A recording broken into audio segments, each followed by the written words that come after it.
கர்த்தரும் அருமை இரட்சகருமாயிருக்கிற இயேசு கிறிஸ்துவின் ஈடு இணையில்லா நாமத்தில் உங்கள் யாவருக்கும் என் அன்பின் வாழ்த்துக்களையும் ஸ்தோத்திரங்களையும் இந்த கால வேளையிலே நான் தெரிவித்துக் கொள்கிறேன்.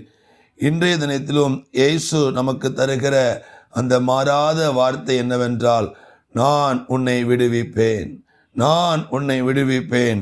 இந்த வார்த்தையை கேட்டுக்கொண்டிருக்கிற எனக்கு அருமையான தேவ பிள்ளையே, நீ நெருக்கத்தில் இருக்கிறீங்க, போராட்டத்தில் இருக்கிறீங்க, ஏதோ ஒரு பிரச்சனை இருக்கிறீங்க, ஒரு ஆபத்தான ஒரு சூழ்நிலை இருக்கீங்க. ஆண்டவர் உங்களை பார்த்து தான் சொல்லுகிறார், நான் உன்னை விடுவிப்பேன் என்று கர்த்தர் வாக்கு பண்ணுகிறார். இந்த உலகத்தில் இருக்கிற எந்த சூழ்நிலையில் இருக்கிற மனிதனையும் விடுவிக்கக்கூடிய அதிகாரமுடைய ஒரு தெய்வம் உண்டென்றால் அவர் இயேசு என்கிற இரட்சகர் தான். அவர் தான் நம்மை விடுவிப்பார்.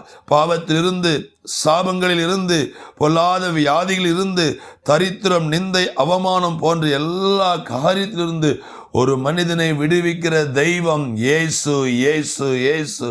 இன்றைக்கு உங்க வாழ்க்கையில் இருக்கிற இந்த ஆபத்தான, இந்த நெருக்கமான, இந்த போராட்டமான, இந்த பிரச்சனையான, வாழ முடியாத இந்த சூழ்நிலையில் இருக்கிற உங்களை பார்த்து ஆண்டவர் சொல்லுகிறார், மகனே, மகளே, நான் உன்னை விடுவிப்பேன் என்று கர்த்தர் சொல்லுகிறார்.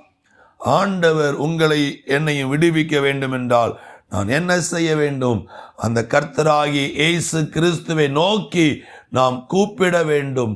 அன்றைக்கு பர்த்தமேயுல இருக்கிற 2 குருடர்கள் ஆண்டவர் நோக்கி கூப்பிட்டார்கள், தாவீதின் குமாரனே, எனக்கு இறங்கும், இறங்கும் என்று கூப்பிட்ட பொழுது கர்த்தர் இறங்கி வந்து அவர்களை விடுவித்தார்.